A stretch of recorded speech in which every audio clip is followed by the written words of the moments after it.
welcome back to my channel. My name is Charlotte, and today I'm going to be talking about how to be successful in JROTC.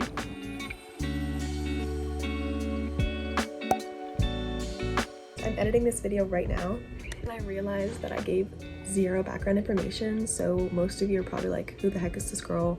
Who is she to tell me what to do in ROTC? So I started as a freshman, I worked my way up, and my senior year I was the CMC, which is short for Cadet Master Chief, which is considered to be the top 3 in the unit. That year we got Distinguished Unit with Honors, and our unit had never gotten that ever. How do you guys know?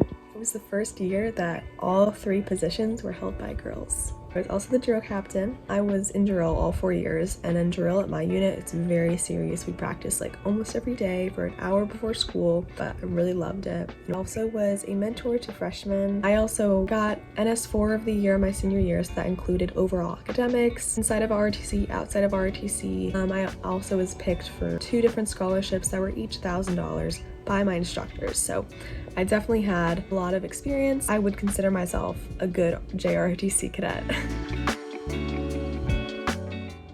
Alright, the first tip I have for you is very basic, but it's very important.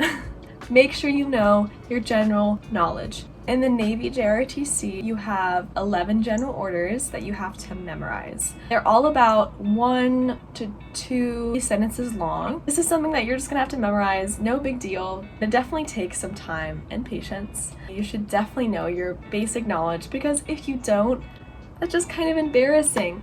Like, I knew some people that had been in the unit for 4 or 3 years. They still didn't know their 6th general order.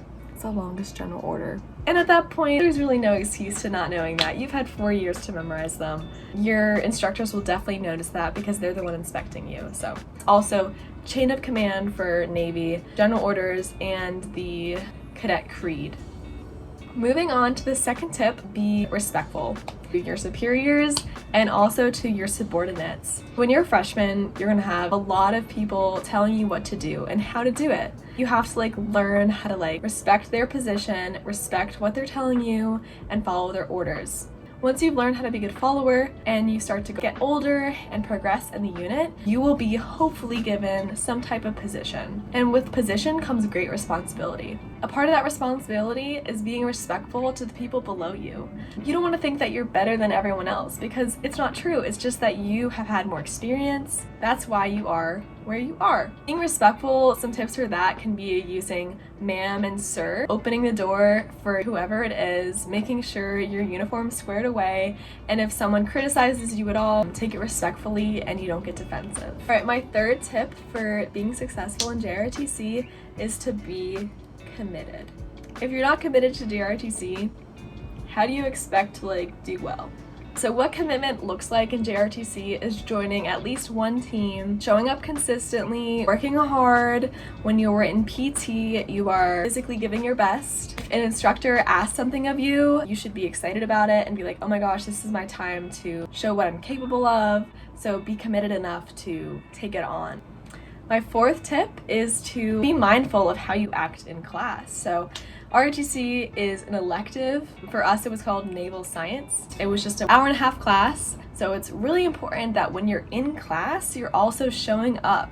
You're involved in the conversation. You're raising your hand. You're answering questions. You're being a good leader. You're showing respect. Instructors really notice how you act in JROTC class and also every other class. Alright, my fifth and final tip for JROTC is to make clear goals for what you want to accomplish within the unit. So for me, when I was a freshman and I got to experience how great having a mentor was, I realized that's what I wanted to do when I was a senior 4 years later, and I made that my goal. When you have a goal like that, it gives you purpose. So it's really important to have a goal that you're working towards, whether it be short term, like a certain rank that you want to get to, but then also a goal far in the future for your senior year. At times, I'm gonna be honest, JROTC can be a hassle, it can be annoying, it can be a lot.